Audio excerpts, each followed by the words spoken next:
Génération FM. Generation FM, the best radio. Génération FM. Moi, je pense que cet atelier avait vraiment une importance capitale dans la mesure où ceci nous a permis de discuter autour de la gouvernance du secteur de sécurité.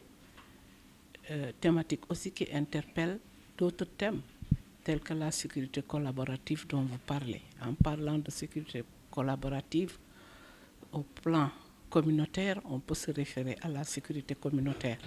Et pour ce faire, cette collaboration exige l'association de tous les acteurs. Parce qu'on a toujours pensé que la sécurité relevait uniquement des forces de défense et de sécurité et des corps parallèles. Mais on s'est rendu compte que la sécurité est maintenant une affaire de citoyenneté. Tout un chacun doit s'impliquer au niveau de sa communauté. Quand un problème se pose, comme on a vu en l'étude de cas tout de suite, tous les acteurs doivent être convoqués et discuter autour. Ça permet de trouver une solution inclusive autour de laquelle plutôt tous les acteurs vont fédérer. Mais également, l'atelier a permis de mettre le doigt sur des questions qui nous interpellent, telles que la question d'état civil. C'est important parce que c'est devenu une question sécuritaire.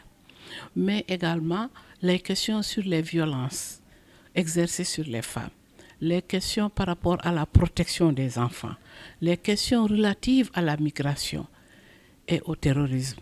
Tout ça, c'est un ensemble autour duquel peut se discuter la sécurité collaborative et trouver des solutions et des moyens adéquats.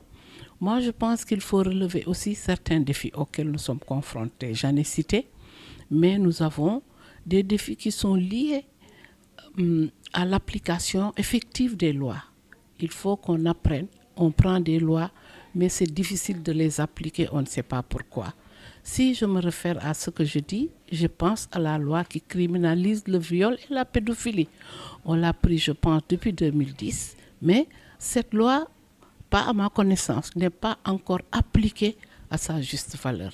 On doit sensibiliser, vulgariser cette loi, faire de la formation, de la prévention pour que cette loi rentre en vigueur et prenne vraiment toute la dimension qu'il faut pour pouvoir l'appliquer. Parce que depuis lors, on a remarqué qu'il y a des problèmes sécuritaires qui se sont posés au niveau des quartiers, au niveau des Dakar, mais jusqu'à présent, la loi n'est pas appliquée. Je voudrais dire aussi, les défis qui nous interpellent, c'est la formation et le renforcement de capacité. Formation et renforcement de capacité qui interpellent les cibles. Autant les cibles des forces de sécurité et de défense, mais autant aussi les acteurs de la société civile, les acteurs religieux, coutumiers.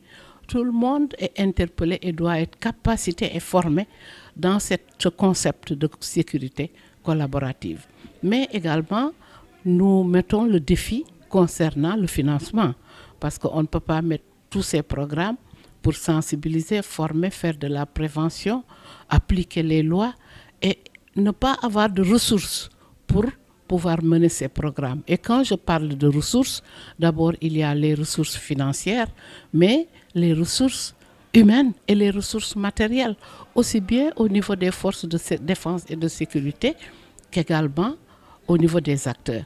Mais aussi en tant que femme et responsable d'un réseau qui a la mise en place d'un projet nommé Projet Elsie, dont nous avons la mise en œuvre, qui est articulée autour de l'intégration des forces de défense et de sécurité, l'intégration des femmes et du genre dans les forces de défense et de sécurité.